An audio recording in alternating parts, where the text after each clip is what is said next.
সত্যিই কি শায়েস্তা খানের মেয়ে পরি বিবির সাথে যুবরাজ আজম শাহের বিয়ে হয়েছিল? হ্যালো ভিউয়ার্স, কেমন আছেন সবাই? আজকে চলে আসলাম লালবাগ কেল্লায়। অনেকদিন ধরে কোথাও ঘুরতে যাওয়া হয় না, এই কোটা আন্দোলনের পরে তো একদমই যাওয়া হয়নি, তাই ভাবলাম একটু ঢাকার অদূরে ঘুরে আসি। তো গিয়েছিলাম লালবাগ কেল্লায়। লালবাগ কেল্লার পরি বিবির ইতিহাস কি আপনারা জানেন? আজকে সেটাই আপনাদেরকে একটু জানাবো। ইতিহাসবিদ টেলরের মতে পরি বিবির সাথে আজম শাহের বিয়ে হয়েছিল। অন্যদিকে কানিংহ্যামের মতে মৃত্যুর আগে পরি বিবি কুমারী ছিলেন। তিনি মারা যান 1684 সালে, যখন তার বাবা শায়েস্তা খান বাংলার শাসক ছিলেন। জানা যায় 1678 সালের 30 জুন ঢাকার শাসনকর্তা ফেদি খাঁর মৃত্যুর পর বাদশাহ আওরঙ্গজেব তার পুত্র বিহারের শাসনকর্তা যুবরাজ আজম শাহকে ঢাকায় আসার নির্দেশ দেন। বাংলা ছিল মোগলদের অত্যন্ত সমৃদ্ধশালী সুবাহ। এই বাংলা থেকেই সর্বোচ্চ পরিমাণ কর দিল্লিতে যেত। বাংলা ছিল সবচেয়ে বেশি কর প্রদানকারী প্রদেশ।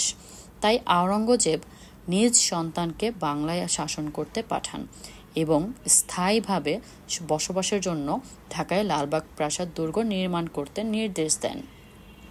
বাংলায় মোগল আমলের তৈরি যতগুলো স্থাপনা আছে তার মধ্যে সবচেয়ে আকর্ষণীয় হলো লালবাগ কেল্লা। জিজিয়া কর এবং মন্দির ধ্বংস নিয়ে আওরঙ্গজেবের সাথে রাজপুতদের যুদ্ধ শুরু হলে আজম শাহকে আওরঙ্গজেব দিল্লিতে ফিরে যাবার আদেশ দেন। আজম শাহ 14 আগস্ট 1679 সালে ঢাকা ত্যাগ করে দিল্লির উদ্দেশ্যে রওনা দেন।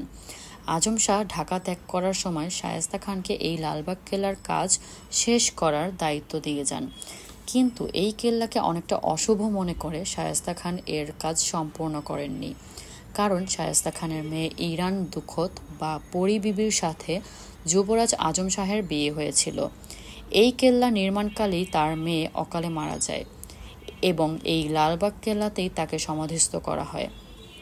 তবে শায়েস্তা খানের মেয়ে পরি বিবির সাথে আজম শাহের বিয়ে হয়েছিল কিনা তাই নিয়ে ইতিহাসবিদদের মধ্যে রয়েছে ব্যাপক মতভেদ। এদিকে আজম শাহ ঢাকায় ছিলেন মাত্র 1 বছরের মতো। তর্কের খাতিরে যদি ধরেও নেই পরি বিবির সাথে আজম শাহের বিয়ে হয়েছিল, তাহলে কিভাবে? শায়েস্তা খান ছিলেন বাদশাহ আওরঙ্গজেবের মামা। সেই সম্পর্ককে টানলে পরি বিবি ছিলেন যুবরাজ আজম শাহের ফুপু। আমরা জানি যে মোগল আমলে বংশ দেখে বিয়ে দেয়া হতো। তাহলে এই রকম সম্পর্ক থাকা সত্ত্বেও কি বিয়ে হয়েছিল? তাছাড়া তখন একজন যুবরাজ বাদশার অনুমতি ছাড়া বিয়ে করতে পারত না। তারপরও যদি হয়েও থাকে, তাহলে যুবরাজ নববিবাহিতা স্ত্রীকে একা ফেলে কেন চলে যাবেন? সাধারণত অবিবাহিতা মেয়েরা বাবা মায়ের কাছেই থাকে, কিন্তু সেই সময় শায়েস্তা খান সপরিবারে দিল্লি অথবা আগ্রায় ছিলেন। তাহলে পরি বিবি কোথায় ছিলেন? আর এই অল্প সময়ে ঢাকায় থাকাকালীন বিয়েটাই বা কবে করলেন যুবরাজ? গ্লিমস অফ ওল্ড ঢাকা বইতে তৈফুর বলেন, শায়েস্তা খানের মেয়ের সাথে আজম শাহের বিয়ে হয়েছে, তার কোনো প্রমাণ নেই। তাছাড়া তিনি আরও বলেন, ঢাকায় আসার আগেই তার 3 জন স্ত্রী ছিল।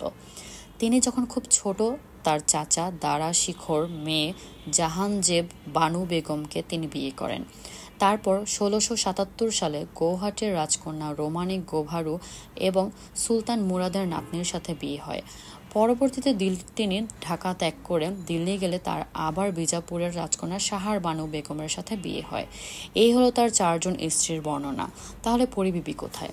ইতিহাসবিদ স্টুয়ার্টের বিবরণ থেকে জানা যায়, যুবরাজ যখন ঢাকা ত্যাগ করেন তখন তার সাথে শুধু তার ছেলে বিদার বখত ছিল, কোনো স্ত্রীর কথা উল্লেখ ছিল না। সুতরাং আমরা এটা বলতেই পারি শায়েস্তা খানের মেয়ে পরি বিবির সাথে যুবরাজ আজম শাহের বিয়ে হয়নি এবং ইতিহাসেও এই বিবাহের পক্ষে কোনো প্রমাণ নেই। আমরা আগেই বলেছি, আজম শাহ এর 4 জন স্ত্রীর মধ্যে গৌহাটি রাজ্যের বৌদ্ধ রাজকন্যা রামানী গভারু ছিলেন একজন। গৌহাটি জয় করার সময় সুবেদার মীর জুমলা এই রাজকন্যাকে নিয়ে আসেন আওরঙ্গজেবের হারেমে। প্রাপ্তবয়স্ক হওয়ার পর বাদশাহ তার নিজের পুত্র আজম শাহের সাথে তার বিয়ে দেন। ধর্মান্তরিত করার পর তার নাম দেয়া হয় রহমত বানু বেগম। আজম শাহ যখন ঢাকায় আসেন তখন তার সাথে রহমত বানু বেগমও ছিলেন।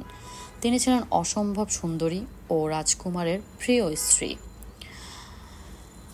তিনি এই প্রিয় স্ত্রী হওয়ার কারণেই যুবরাজ ঢাকা ত্যাগ করার পরও তার কথা শোনা যায়নি। ইতিহাসবিদ তৈফুরের মতে এই রহমত বানু বেগমই হলো আসলে পরি বিবি। আর যে সমাধিটি আছে তার শোনা যায় যে তার মেয়ে যখন পেটে ছিল তখনই তার মৃত্যু হয়। তো ওই ছোট সমাধিটি হচ্ছে তার মেয়ে সন্তানের। আসলে লালবাগ কেল্লায় যিনি ঘুমিয়ে আছেন, কে তিনি, কোন পরিবিবি? তো যাই হোক, ঘটনাটা আপনাদের কেমন লাগলো অবশ্যই কমেন্ট করে জানাবেন। আমরা লালবাগ ঘোরা শেষে চলে গিয়েছিলাম রয়্যাল ক্যাসেলে। রয়্যাল ক্যাসেল রেস্টুরেন্টটি কিন্তু খুবই সুন্দর, মনোরম একটা পরিবেশ।